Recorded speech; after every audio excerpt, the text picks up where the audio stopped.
Mes chers compatriotes, bonjour à tous, ici Mr Twix pour vous servir. Durant la première vidéo, nous avions vu le sens du mot politique. Pourtant, il y a deux mots que je n'ai absolument pas prononcés durant cette vidéo, alors que pourtant ce sont des expressions et des concepts que tout le monde utilise et entend à longueur de journée, parfois sans même en connaître la véritable signification, la gauche et la droite.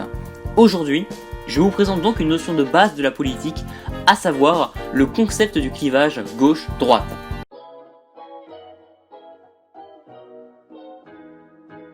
Ces deux mots sont tellement utilisés que désormais pour beaucoup, ils suffisent presque pour se représenter l'entièreté de la pensée politique de l'autre. Il est vrai qu'il y a de fortes chances pour que si on met ensemble deux personnes, une de gauche et une de droite, elles soient en opposition sur des valeurs de liberté, de progrès, d'égalité, de travail, de justice, etc. En fait, si presque par principe la gauche est opposée à la droite, c'est parce qu'elles n'ont pas les mêmes valeurs ou du moins pas les mêmes priorités pour les différents sujets.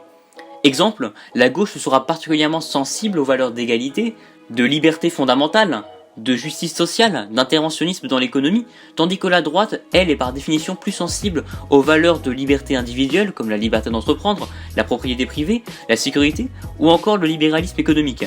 Mais bon voilà, la vidéo pourrait très bien s'arrêter ici, mais vous ne touchez qu'à la surface extrêmement simplifiée, qu'on nous sert à longueur de journée et qui n'a pas vraiment beaucoup d'intérêt. Non, moi je veux aller plus loin dans l'analyse, la réflexion et l'explication. C'est pourquoi je vous propose 3 points qui vont venir compléter cette définition simpliste et vous allez vous rendre compte que finalement, classer quelqu'un à gauche ou à droite, c'est pas si facile que ça.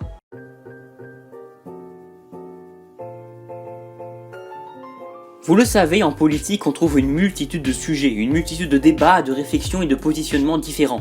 Par exemple, les sujets en matière d'économie, d'écologie, de thèmes sociétaux, de positionnement par rapport à la religion, à l'étranger, etc. Pour l'économie, par exemple, on trouve surtout une opposition entre deux doctrines.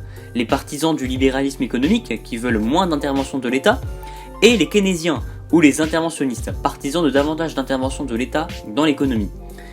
Si vous êtes plutôt libéral d'un point de vue économique, en France, vous êtes plutôt de droite économique, et si vous êtes interventionniste, plutôt de gauche. On a donc des clivages de ce genre dans plein de domaines différents. Mais le premier problème est là. Être interventionniste ne fait pas de vous quelqu'un de gauche, mais quelqu'un de gauche économique. Vous pouvez très bien être en faveur du libéralisme économique, et donc de droite économique, mais être de gauche d'un point de vue sociétal.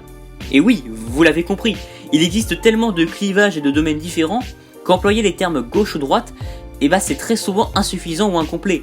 Car en effet, il est assez rare que l'on soit de gauche ou de droite dans absolument tous les domaines. Généralement, vous serez peut-être de gauche sur ce sujet-ci, de droite sur un autre, etc. En fait, quand on positionne quelqu'un à gauche ou à droite, on fait une sorte de moyenne globale arrondie des pensées de la personne. On peut prendre par exemple quelqu'un de gauche sur disons 3 domaines et de droite sur 2 domaines. En moyenne, cet individu sera plutôt de gauche. On peut peut-être le positionner au centre-gauche. Autre exemple, quelqu'un centriste sur 2 domaines et de droite sur 3 domaines, il sera plutôt de droite modérée. C'est donc globalement et grossièrement ce que font les politologues pour classifier les hommes politiques, de manière bien plus complexe bien sûr. Mais bon, en vrai ça va, c'est pas si dur. Généralement tu sens du coup en fonction des avis d'une personne sur certains domaines, s'il est de gauche ou de droite. C'est assez rare les cas ultra complexes et un peu contradictoires.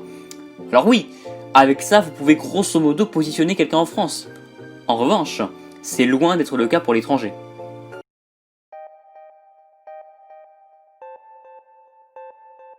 Car en effet, chaque pays possède son échiquier politique et donc ses propres sujets et par conséquent ses propres clivages. Être de droite en France ne veut absolument pas dire que vous serez de droite aux États-Unis, au Brésil ou en Suède. La notion de droite et de gauche dépend des valeurs du pays et de son histoire. Reprenons le cas du clivage libéralisme-interventionnisme. En France, si vous êtes libéral, vous serez plutôt de droite ou de centre économique. Aux États-Unis, pas du tout, puisqu'une grande majorité de la classe politique américaine est libérale, de la gauche modérée à la droite. Cela s'explique par le fait que les États-Unis ont bien plus vécu le libéralisme dans leur histoire que la France. Vous pouvez très bien être de droite en France, mais être positionné au centre aux États-Unis, ou être à gauche en France et être considéré à l'extrême gauche au Brésil. Tout dépend des valeurs du pays, de ses coutumes, traditions, de son histoire. Le problème c'est que très souvent les gens ne prennent pas compte de ça. S'ils se considèrent comme étant de gauche, ils seront contents de voir la gauche gagner quel que soit le pays, et inversement.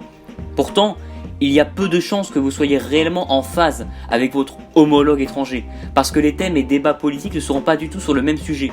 Aux USA, ce sont des clivages comme par exemple sur le port d'armes ou la peine de mort qui sont au cœur du débat. Ce sont des débats importants en France aussi, mais ils ne sont pas au cœur de la vie politique française. Donc oui, en plus du fait que gauche et droite prennent des sens différents en fonction du sujet, ces deux notions prennent aussi un sens différent en fonction du pays. Et ce n'est pas tout, il reste un dernier point.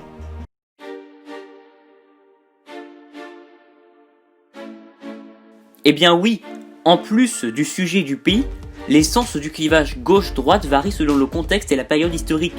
Être de droite actuellement en France ne ferait pas de vous automatiquement une personne de droite au début du XXe siècle. Loin de là. L'échiquier politique se déplace en permanence en fonction des nouveaux enjeux liés à l'époque, des nouveaux ordres mondiaux, de la situation politique, économique du régime. Vous voulez un exemple de ces changements permanents d'échiquier politique ? Pas de problème. En 1870, la colonisation était un sujet principal du débat politique. La gauche soutenait majoritairement la colonisation au nom du devoir d'aide aux populations, face à une partie de la droite contre au nom du, entre guillemets, détournement des capitaux dont la métropole avait besoin pour se développer. En 1960, les positions se sont inversées. La gauche était majoritairement anticolonialisme et une partie de la droite était pour. Ou autre exemple, aujourd'hui on peut dire qu'une grande majorité de la population française est républicaine, que ce soit de gauche ou de droite. Au temps de la Deuxième République, seule une toute petite minorité de la gauche citadine était en faveur de la République. Avec ces 3 points, je voulais juste vous dire que pour moi, parler de gauche ou de droite sans aucun contexte n'a absolument aucun intérêt. Cela dépendra du sujet, du pays dans lequel vit la personne et surtout de son époque. J'espère que cette vidéo vous aura appris des choses ou vous aura offert peut-être une nouvelle vision de ce clivage emblématique de la politique que je trouve on utilise beaucoup sans le comprendre.